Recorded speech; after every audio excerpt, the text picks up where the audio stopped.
Hello mga love! For today's video ay mag-unboxing tayo ng Happy Birthday Neon Lead Light. Ayan, yan po yung nabili natin sa Timo. Mura lang siya, kaya na grab ko na at kailangan natin lagi para sa mga pagde-decorate natin. Ayan, ganyan po siya kaliit, pero pwede siyang gamitin pag walang kuryente, power bank lang siya.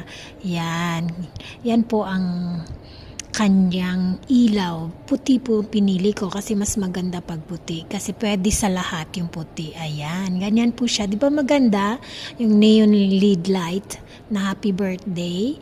Ayan, so ganyan siya liwanag pag naka-on. So kagandahan nito kasi lang siya, pwede siyang sa power bank or sa mismong saksakan na USB ang gamit. So ayan na po, maraming salamat sa inyong pagpanood.